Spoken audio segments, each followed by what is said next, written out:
안녕하세요. 네, 저는 예령이고요. 책을 좋아해서 책 관련 이야기를 제 채널에서 공유하고 있습니다. 저와 책 친구가 되실 분들은 구독 버튼 눌러주시면 제가 매주 수요일마다 새로운 영상 업로드하고 있으니까요. 많은 관심 부탁드립니다. 반갑습니다. 여러분 잘 지내고 계신가요? 네, 오늘 영상은 매달 돌아오는 월간 독서 결산 12월 편입니다. 한 달 동안 제가 읽은 모든 책을 소개해드리면서 저의 감상까지 덧붙여보는 시간이 될 거고요. 그러면 바로 시작해보겠습니다. 제일 처음으로 읽은 원서는 아르테미스 포울이라는 책입니다. 판타지 SF 소설이고 어린이에서 청소년 소설 정도 되는 책입니다. 책의 내용은 주인공 아르테미스 파울이 있고요. 12살로 빌런으로 소개됩니다. 12살이라는 어린 나이에도 불구하고 범죄의 거물인데요.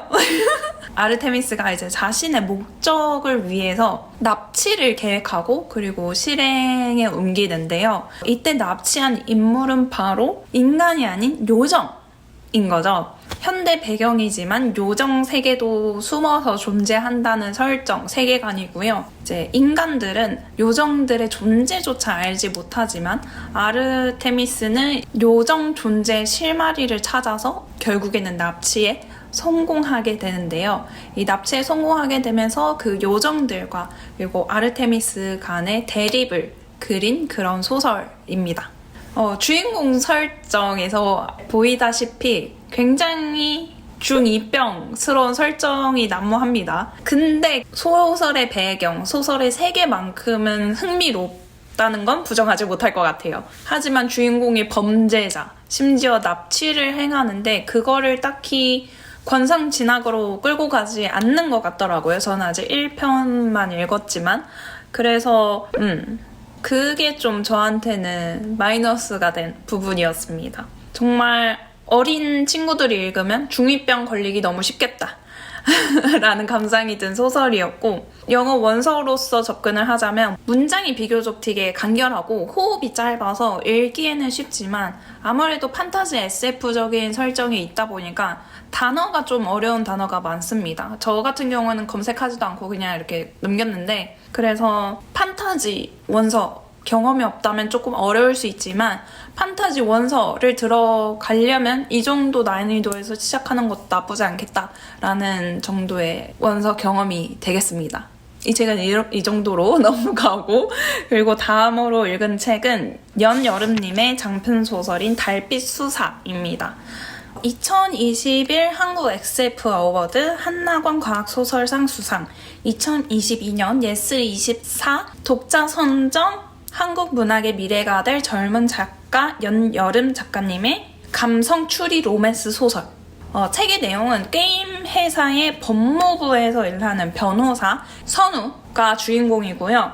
우연히 대표의 딸에게 비밀리에 의뢰를 받게 되고 딸의 친구의 행적을 쫓게 되는데요. 혼자의 힘으로는 어렵다는 걸 느끼고 과거에 자신의 이름으로 변호사 사무실을 차렸을 시절에 같이 일을 했던 동료인 재은에게 도움을 청하게 됩니다.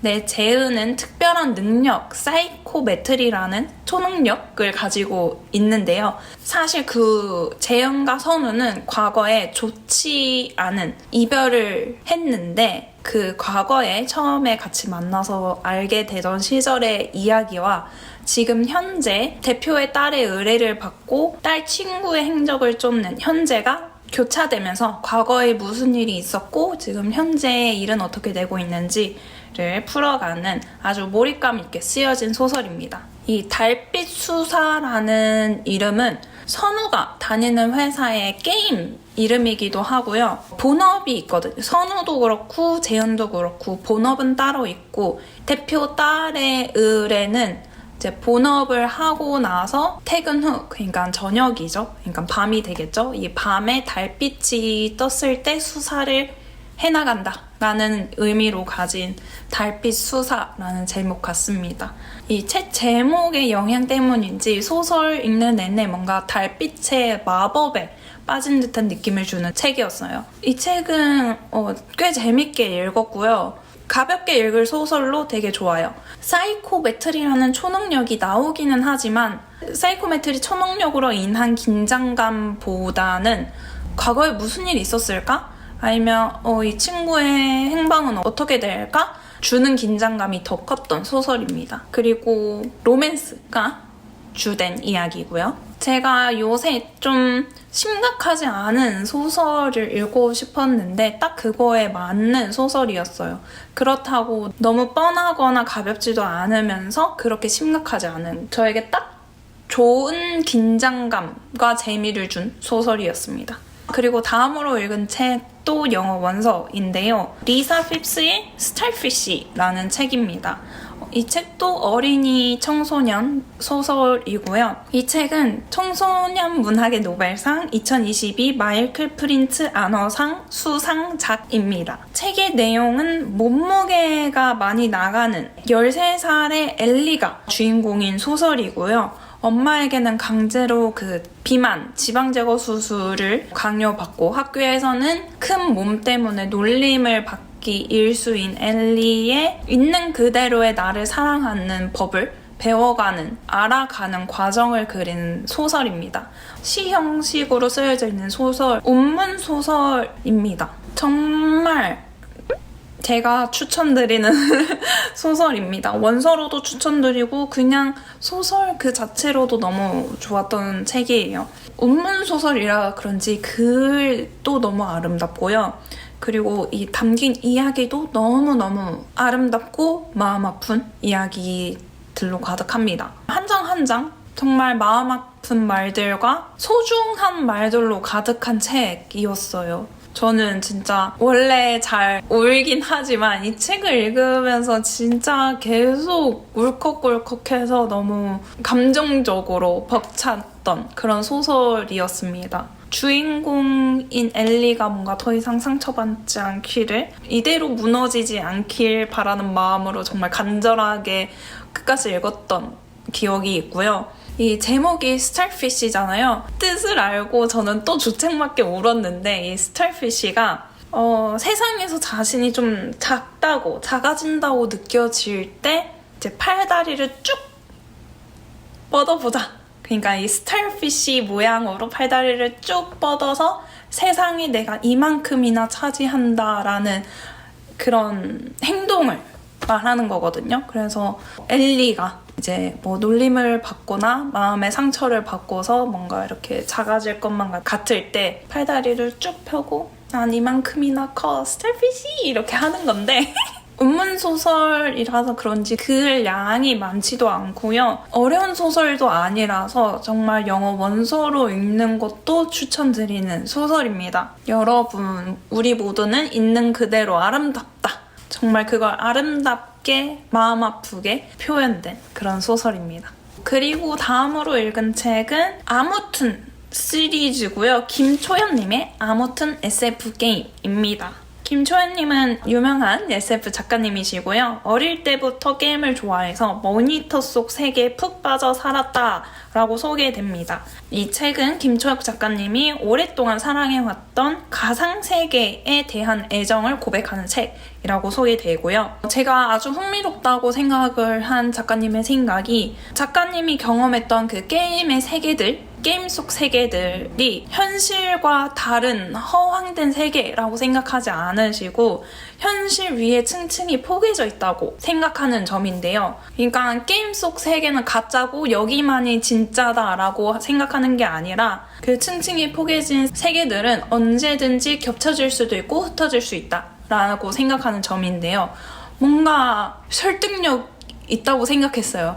왜냐면 물론 가상세계고 현실이 아니지만 제가 그 게임을 하는 거는 현실이잖아요. 그러니까 제가 했다는 거는 현실이에요.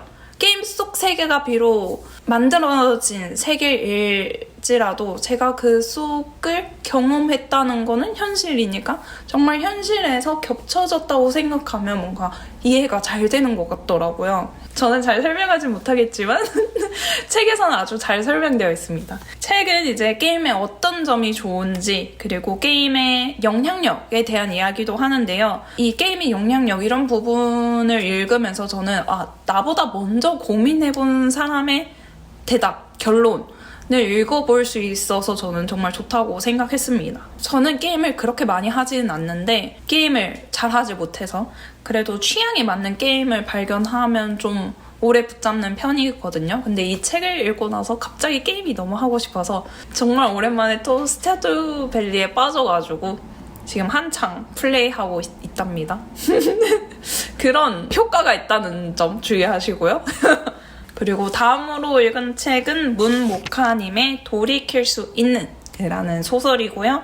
SF 판타지 미스터리 르와르까지 진짜 다 갖다 붙일 수 있는 그런 소설입니다. 책의 내용은 일을 잘하기로 소문이 난 신입수사관 윤설이가 주인공으로, 윤설이는 어느 불법 조직을 수사하다가 어느 부패 경찰, 그러니까 상관의 눈에 띄게 되고 이제 그 상관을 도우면서 그 불법 조직과 관련이 돼 가는데요. 그 조직은 알고 보니 이제 과거에 대형 싱크홀이 발생한 재해와 관련되어 있어 보입니다. 윤설이 또한 과거에 그 싱크홀과 연관되어 있어 보이고요. 불법 조직, 부패 경찰, 그리고 주인공 윤설이, 그리고 그 싱크홀 재해 사이에서 벌어지는 초능력, 미스터리, 르와르 소설입니다. 이 책은 제가 정말 오랜만에 너무 재밌게 읽은 소설입니다. 이게 많은 분들이 읽고 재밌게 읽었다라는 감상을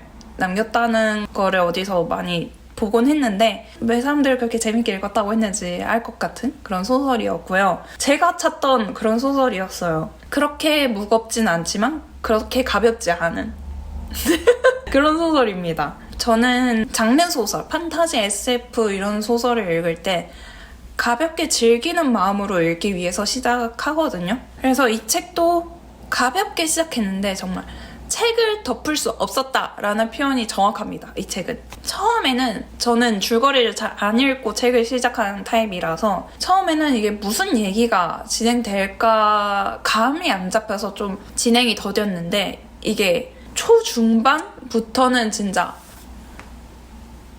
그냥 달려요. 그냥 달립니다. 정말 쭉 달렸고요. 미친 듯이 달리고 중후반에 진짜 후반부쯤에 살짝 루즈해지긴 했는데 끝까지 재밌게 읽었습니다.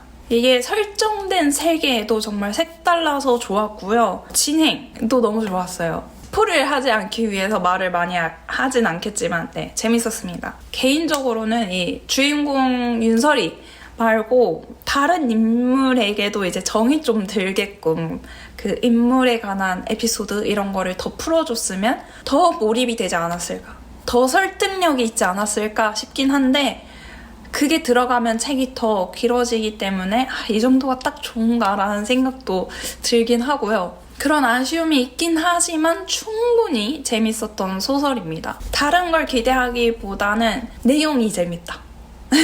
진행이 재밌다라는 이야기를 할 수 있을 것 같습니다. 그리고 다음으로 읽은 책은 주한나님의 아무튼 정리입니다. 부제로 엔트로피에 쓸려가지 않기 위하여 라는 부제가 있고요. 정리정돈과는 거리가 먼 삶을 살아온 저자는 ADHD를 안고 있음에도 불구하고 이제는 아이 둘까지 키우면서도 정리정돈을 해나갈 수 있는 사람이 되었다고 합니다. 정말 단순히 정리정돈이 갖는 의미에 대해서 생각해보기 좋은 책이고요. 정리정돈을 넘어서서 통일성, 일관성을 흐트리는 대상에 대한 반감. 그러니까 이 일관성을 흐트리는 게 싫어서 정리해야 되는 대상으로 바라보는 그런 접근도 있어서 꽤 괜찮게 읽은 책이고요. 책은 금방 읽을 수 있어서 아주 좋습니다.